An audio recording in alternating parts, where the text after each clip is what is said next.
I wouldn't want to answer that question because that sounds like something going into our offensive scheme. But I just know those tight ends, Coach Harley does an amazing job with those guys. And we always go against the tight ends as the outside linebacker group. And they always have good hands. They run clean routes. You really rarely see Coach Harley yelling at them for messing up. He goes and talks to them in times to help them, get their game to that next level.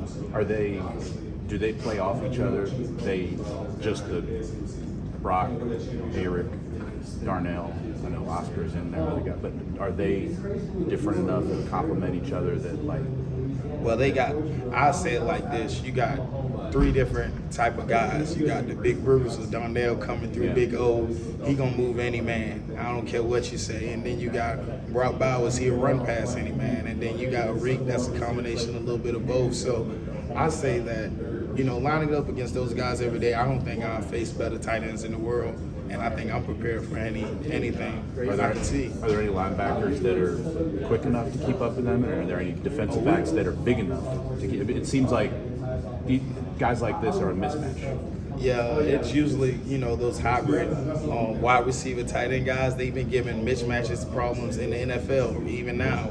So I think that's just the new age of football. And we got to get some guys like, Darren James or guys in the NFL like big nickelbackers that can cover them. No, I don't know if some people think that you guys are flying under the radar a little bit because you guys lost so much talent in terms of 5 NFL first-round draft picks on defense.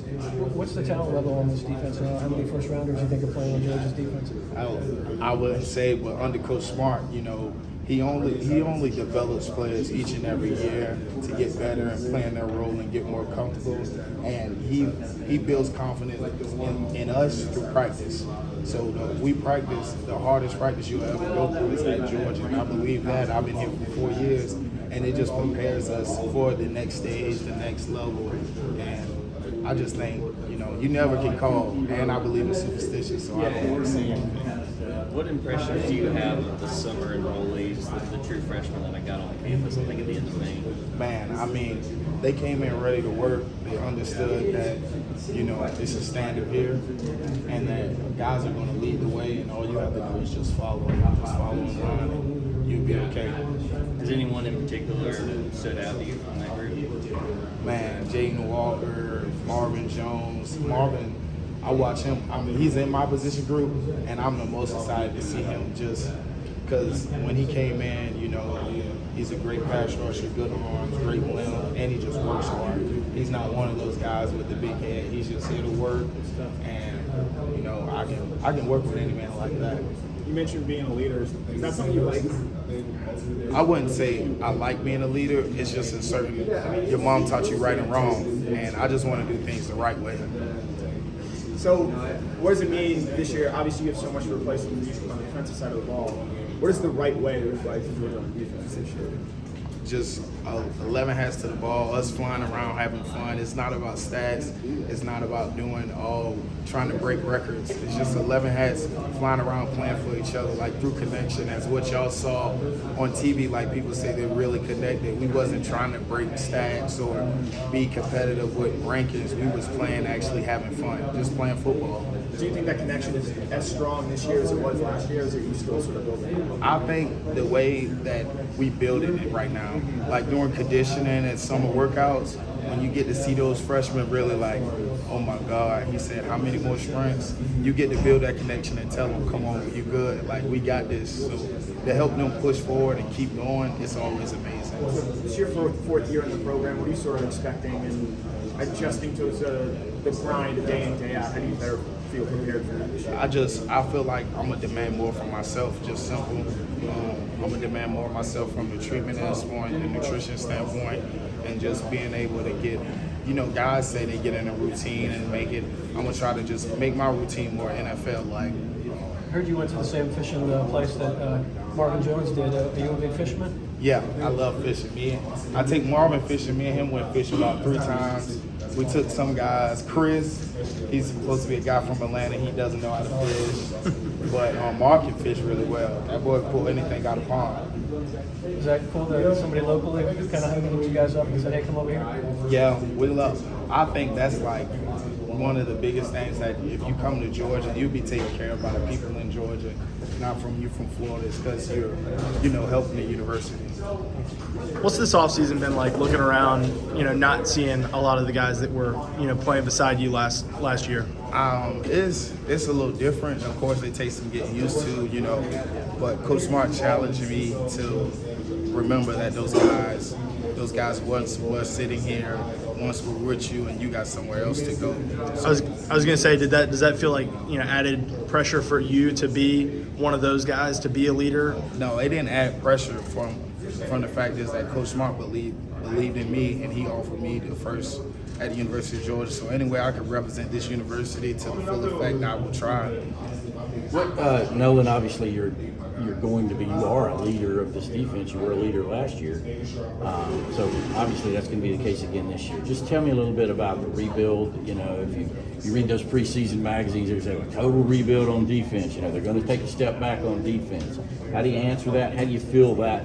Because obviously it will be changed. How's that coming along? I'll just say that I believe in our coaches, and I believe in not only the plans that we are going week in and week out that I can trust, but also that we got guys that watch other guys in front of them. Like I watched Disease for a lot of those years, and I didn't take any snaps. Yeah. People were worried about outside linebackers coming in. I just feel like when you watch a guy and you know how to work and what to do, you'll do it right way. And I'm pretty sure inside linebackers had, I think, about three guys going the first 3 rounds. Yeah. So I think Coach Schumann doing a great job in that room, if you ask me. Yeah. What about Coach Lanning? I'm assuming you haven't been able to have any,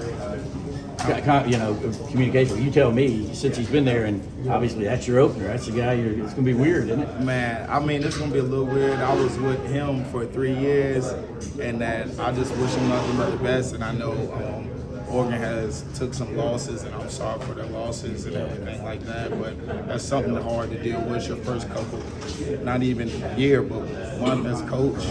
So Coach Smart was telling us about that, and I just wish Coach Lanning nothing but the best because I know his family, I know Miss Sophia, and I know all his kids that they extremely love their father and just wants to make sure he's happy, and Miss Lanning supports that to the fullest. Can you give people an idea how much time you probably spent with Dan Lanning? I guess the previous 4 years coming in as an early enrollee. So all 11 months. Well, okay. I'm gonna actually do the math. Probably 10 months because I get a month off and then he gets a month off in July. So I'm probably 10 months every day. My fall camp my freshman year was 23 days, and I was a freshman, so I had to stay late in meetings, so I didn't leave meetings till we started meeting at 9. I didn't leave till about 11. So me and Coach Lanning, we learned. He taught me the whole playbook. Right. I met with him and stuff like that, and and obviously I don't know everything still, but I'm still learning from Coach Smart every day, and I just think Coach Lanning is a good guy, and I spent a lot of time with him. How do you think he's going to do? Is this his first crack as a head coach? I think he's going to do well just because I know how he prepares, his preparation, all the things that he look at on film that I took from him. So I just can't wait to see, the first 5 games, not the first game. Nolan, as you talk about that rebuild, that reload on defense, who are a couple guys that have stood out to you, impressed you this summer, ready to step into a bigger role? I'll say Pop, Jamon, and then Smile Munden, and obviously the guys that I came in with, Tresman Marshall and Ryan Davis, they just haven't had the opportunity, to show what they have. And then Ty Ingram. Ty Ingram's a young guy, red shirt, and I think he's going to have a good year.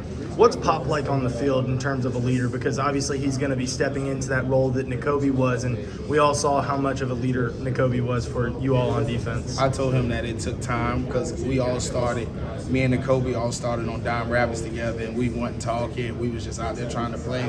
And I told him it'll take time, just trusting yourself because you're an amazing player, and he knows the playbook like the back of his hand. I say, so just trust in yourself. As it pertains to your role in Georgia football and defense, what is the word responsibility for you? It means everything. I mean,